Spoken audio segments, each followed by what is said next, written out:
नमस्कार सांग मैंने प्रियंका स्वाई एसपी चैनल को आपण को पुणी थे स्वागत करुच्ची।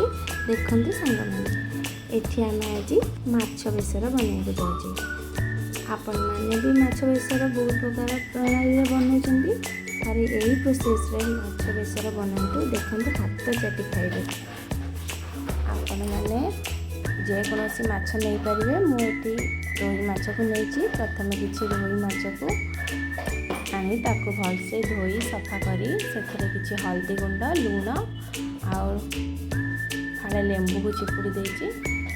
लेंबूटा मोर स्किप हो जाइए आपण मैंने लेंबू पकेबे। लेंबू पकेले माछ बिल्कुल भी फुटबनी गोटा गोटा रही। आपण मैंने फ्रेश माछ आनी आपण मैंने लेंबू न पकईकि भाजी पारे। तो देखु एठी आम सब जिनस को मैरिनेट करके आम सोरिष तेल छाणीद। अलग कौन तेल छाणिले तार बास्ना टी अलग थाए। माछ बेसर निहाती सोरिष आड करवा निहाती दरकार। देखते एठी आमर माछ छणा चली एपटे माछ पई किछि मसला मुझे प्रस्तुत करुच्ची।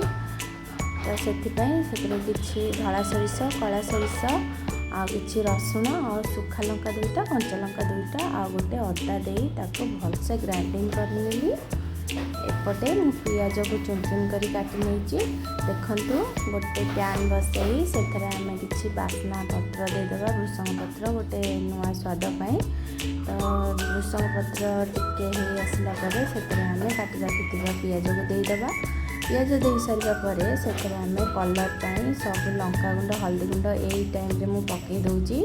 आ तेल रे लंका हल्दी गुंड आपन जदि पकाउछंती तो तुरंत से आम किसी मसला आड करवा ना आमर लंका हल्दी गुंड पोड़ी जाइबार संभावना थाए।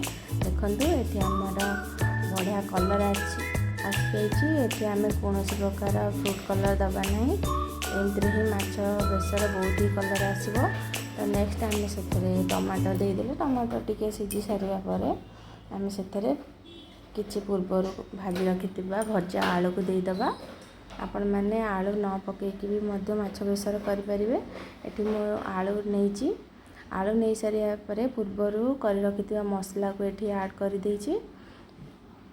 मसला और आलू सह मिसी सारापर से आम भलसे भाजी नवा टिके मसला को एपट सेपट करी आलू सह मिसई दे से आम निज परिमाण अनुसार आम पानी दबा। आपण मैंने केते झोल रखुचंती से अनुसार पानी देदेबे। मुझे एतिक लेवल पानी नहीं।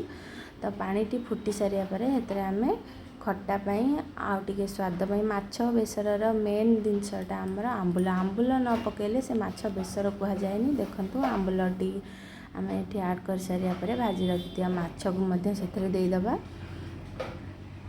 तो माछ झोल सह ये मिसी गले आम ये किसी समय पर फुटवा को छाड़ीदबा।